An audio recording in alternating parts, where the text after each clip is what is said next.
Let's face facts. Rhodey straight up stole his suit. Let's not sugarcoat this one bit. He didn't borrow it, he didn't acquire it through any form of channels. This man literally walked into Tony's house, got angry when he saw him drunk, walked into his lab and suited up in the Mark II armor, and beat the crap out of him on his birthday.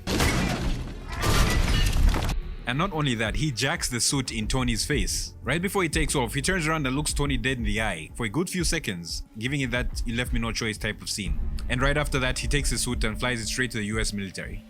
So I understand most people would find this moment heroic or necessary, but underneath that flashy fight scene is a real ethical and legal mess, because not only was Tony Stark the legal owner of the suit, he invented it. That means patents, intellectual property rights, personal freedoms, and government overreach are all in play here. So today we're going to be breaking all of this down. What led to the theft, why the government wanted that suit so badly, how Tony's own behavior invited this mess, and why Rhodey's actions, while maybe morally justified, were legally in the wrong.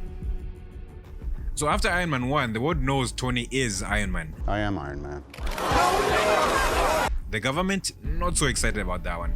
And God forbid if they actually knew about what he did in Galmera.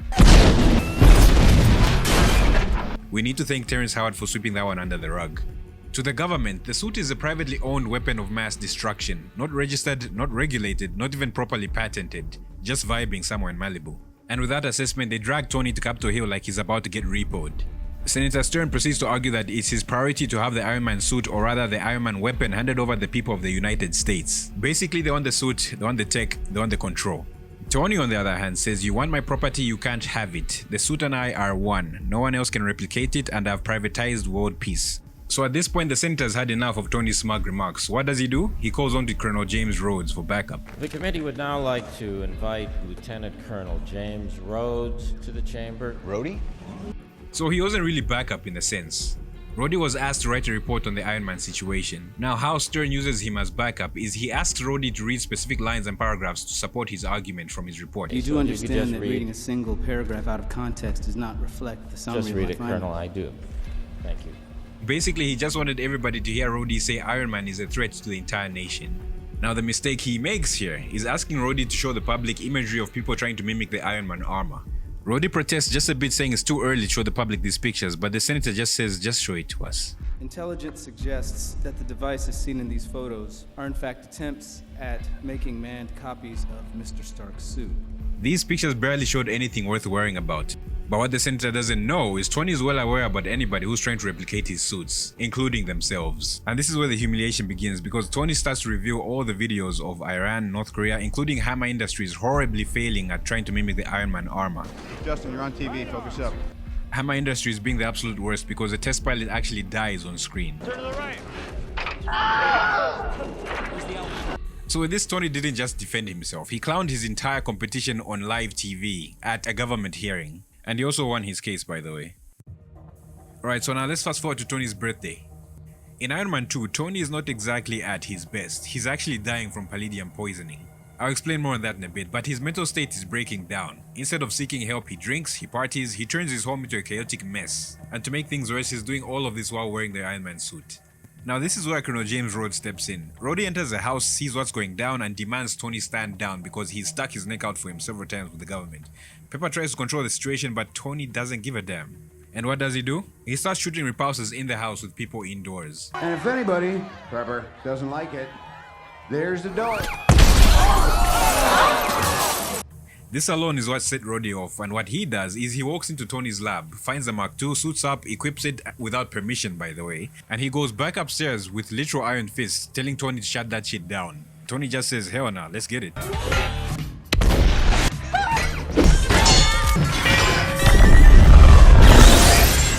Eventually, Rhodey gains the upper hand, and he takes off with the suit and lands it at the US Air Force Base. And just like that, Tony Stark's personal invention, the very thing he refused to hand over to the government, is no longer his.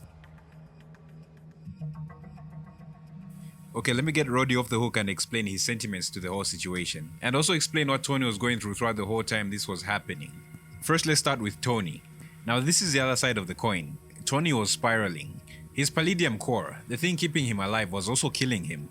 His toxicity levels kept on climbing, and he reached a point where he started monitoring it like the way diabetic checks on their sugar. Before you go, palladium in the chest, painful way to die. And with that, he probably wasn't eating right, he wasn't sleeping right. He started gifting art and gave away his possessions, and he also made Pepper CEO of Stark Industries. Basically, he was just preparing to die. To me, the worst was actually allowing the US government to grab his suit and letting them do whatever they wanted with it. It was such a violation because even Nick Fury himself told him off like he was his oldest son. The little brother walked in there, kicked your ass, and took your suit. Now to Rhodey, Tony's best friend and an officer in the military, this wasn't just concerning, it was dangerous. Tony was walking and flying around in the world's most powerful personal weapon, and he was refusing to share it, and from the government's point of view, that was very unacceptable. Rhodey, however, did not act out of selfishness. He saw a man dying, his best friend, out of control, and he made a call. You want to do this whole lone gunslinger act, and it's unnecessary. You don't have to do this alone. He took the suit because he believed it would prevent him from further harm, maybe even save Tony from himself. But I don't think physically taking the suit from Tony was in his plan. This was more of a last resort, because what the government does is not what Rhodey had written in his to-do list, and I'll be covering that in a bit. The way I see it is Rhodey wanted to show Tony the gravity of the whole situation, but that doesn't mean what he did was legal, or even that the US military had any right to take it from there. Before I talk about the government's motives, let's be fair to Uncle Sam for just a second. The US government did have a reason, a valid reason for sweating bullets over Tony Stark. Because let's be real, he wasn't just flying around in cool armor, he was wearing a weapon of mass destruction that could fly across the border in minutes, take down jets and vaporize tanks, all of which was strapped to a civilian with anxiety, daddy issues, and a drink in hand. For example, do you remember what Tony did in Galmira? He got emotional. He saw a village getting torched with his own weapons and he went full iron vengeance. No clearance, no backup, just him, the suit, and rage. Now the government didn't know who was responsible for this at the time, but this could have started a whole war. Tony and Rhodey were speaking in real time as this was happening, so I suspect everything was swept under the rug. An unfortunate training exercise involving an F-22 Raptor occurred yesterday. Now to the government, this isn't about heroism or even the greater good. They saw Iron Man as a one-man army, capable of operating across borders without permission and completely unregulated. Their obsession with Tony Stark's Iron Man suit wasn't just about safety, it was about control and power. Specifically, the arc reactor. Yes, the tiny power source in Tony's chest. Self-sustaining, clean energy, no external fuel. Now while they did have national security concerns, their motives were deeper than that.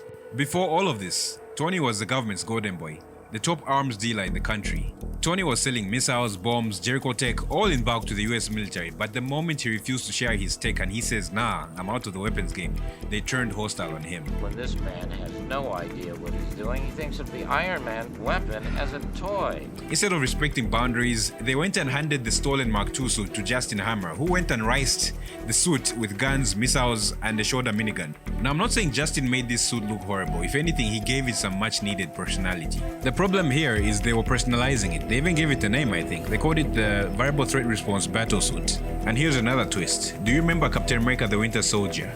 Senator Stern, the one person who was keen demanding Tony surrender the suit. Most of you already know this. This man was a Hydra operative, meaning Hydra likely wanted the arc reactor tech for their own shadow agenda. Basically what I'm saying is they didn't just fear Iron Man, they feared what he had.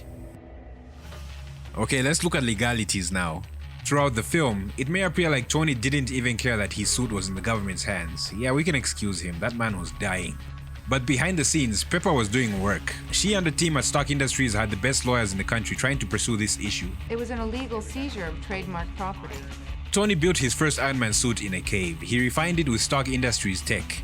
It's his design, his blueprints, his materials, all of that would be protected under US intellectual property law.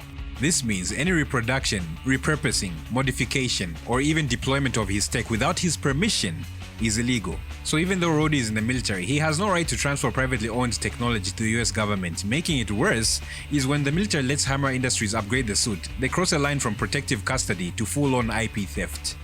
Now how this all ends is anybody's guess, because in Iron Man 3, the War Machine still remains with the government, but this time as the Iron Patriot.